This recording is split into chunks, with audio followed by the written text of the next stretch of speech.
Estamos en estos momentos enlazados vía telefónica con María Elvira Pombo, embajadora de Colombia en Perú. Gracias, embajadora, por estar con nosotros en Primero a las 8. Muchas gracias por la llamada. Bien, queríamos saber primero cómo se siente tras esta decisión del no, que a muchos ha tomado por sorpresa, ya que según las últimas encuestas, el sí ganaba por amplio margen al no. Exactamente, eso es una realidad, así es la democracia. Las encuestas no reflejaron la decisión final de los colombianos y es importante, como lo escucharon los oyentes, esta es una decisión del pueblo y el presidente de la República ha sido muy claro en decir que él inicia una convocatoria por un consenso nacional para la búsqueda de un camino hacia la paz.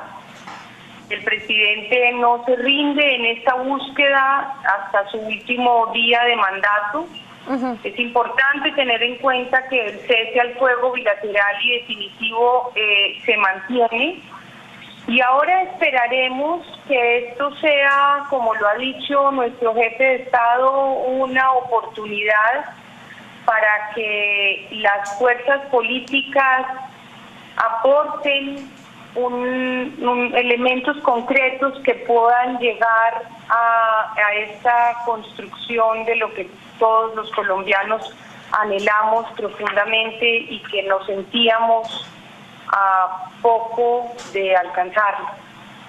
Pero esta es una decisión democrática, estamos en un país que acepta la decisión del pueblo y, como ocurrió aquí en Perú, por una estrecha mayoría, por un estrecho margen, los ciudadanos han tomado una decisión y esa decisión se respeta y se acepta y se escucha a los que dijeron no y a los que han dicho sí, y se construirá de la mejor forma posible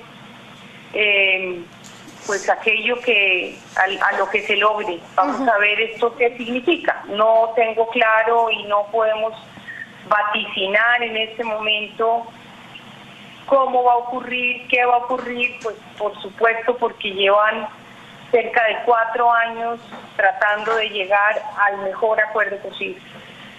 ¿Qué es lo que considera usted que podría haber ocurrido, embajadora, para que gane tan sorpresivamente el no? De repente, bueno, como no es obligatorio el voto en Colombia, ¿pudo haber algún tipo de baja asistencia a votar por los partidarios del sí? Pues es probable, pero eso no puede ser, no lo puedo interpretar en un primer momento como la causa de que haya ganado el no, porque pues esto sería tanto para los unos como para los otros. Yo creería que pues es muy prematuro decir. Yo creo que lo que pasa es que el país se ha polarizado políticamente y se ha entendido una elección política que no, a mi juicio, no debería haber sido una elección política, sino una elección por una construcción de un país diferente. Esto no debería tener un carácter político. Claro. En todo caso, bueno, hemos visto los diferentes anuncios que ha hecho también la FARC por su parte, en que ellos siguen manteniendo, digamos, pro la paz. ¿Cómo toma usted estas declaraciones? No, esas declaraciones son el resultado de un acuerdo y de una realidad a la cual se debe entender, y es que las FARC definitivamente están genuinamente a favor de la paz. Entonces ellas han tomado esta decisión porque también lo que buscan es la construcción de la paz. La decisión de ratificar lo que se firmó en La Habana por los colombianos ha sido una decisión de las partes y es respetada por eso. El presidente lo ha dicho en todo el tiempo. hasta que no se ratifique por el pueblo colombiano, pues no será válido. El pueblo colombiano no lo ratificó y ahora habrá que buscar un consenso de todas las partes para buscar alternativas que en este momento no están totalmente definidas. Bien, embajadora, muchas gracias por esta comunicación telefónica y vamos a estar muy atentos a lo que ocurra en Colombia. Muchas gracias. Nosotros ahora también estamos enlazados vía telefónica con el periodista de NTN 24 de Colombia, Carlos Sanabria. ¿Cómo está? Muchas gracias por estar con nosotros en Primero a las 8. Buenas noches a ustedes, colegas allí de América Noticias, nuestra cadena aliada en el Perú, y también a toda la audiencia de su programa. Bien, queríamos saber cómo están los ánimos en estos momentos, ¿no? ¿Ha ganado, usted cree, sorpresivamente el no, como se ha venido diciendo en diferentes medios de comunicación? Sí parecía una sorpresa en el primer momento cuando comenzaba sobre las 5 de la tarde, hora aquí de Colombia, a liderar la opción del no, porque durante el tiempo previo a este plebiscito, pues las diferentes encuestadoras habían pronosticado incluso una victoria para esta consulta popular a favor del sí, y rozando números del 70% y una favorabilidad para el no cercana al 30%, pero esta situación, esta revés que sufre el gobierno de Juan Manuel Santos en las urnas, un revés que no es así, que no tiene, digamos, la misma respuesta en el ámbito internacional, ni tampoco dentro de sus mayorías que controlan en el Congreso, pues sí pone en aprietos la política de paz, pone en aprietos los próximos pasos, y se puede decir que en este momento los colombianos están a la expectativa con un alto grado de incertidumbre sobre lo que pueda pasar en las próximas horas. El presidente Juan Manuel Santos hace algunos minutos, a las 7 en punto exactamente, desde la Casa de Nariño hizo una alocución con 3 mensajes que son claves. El primero, un mensaje de unidad nacional. Invitó a los promotores del no a una reunión que convocará desde este lunes para redefinir el rumbo que tendrá la política de paz en Colombia. ¿Qué saldrá de esa reunión? ¿Quiénes serán los participantes? El expresidente Álvaro Uribe, el máximo opositor en este momento del gobierno de Juan Manuel Santos y quien lideró una intensa campaña por el no, estará sentado en la Casa de Nariño, estará sentado en La Habana. Eso hasta este momento son preguntas que los periodistas y los colombianos queremos resolver. Y la otra noticia tiene que ver con la decisión del gobierno colombiano de mantener el cese bilateral y definitivo de acciones militares contra las FARC y de enviar a su equipo negociador, el mismo que durante estos 4 años confeccionó los acuerdos de La Habana, a mantener informados a los jefes, a los comandantes de las FARC que estaban esperando hoy los resultados allí en la capital cubana de todo ese movimiento político que va a comenzar a tener Colombia en las próximas horas y que mostrará cuál será el nuevo rumbo de Colombia hacia el fin del conflicto con las FARC y con un fin del conflicto ya definitivo y el fin del conflicto con la segunda guerrilla del país, el Ejército de Liberación Nacional. Ahora, cuéntenos un poco en qué ciudades, digamos, ganó el no específicamente y si hay alguna diferencia entre las que apoyó este proceso de paz y las ciudades que le dijeron que no.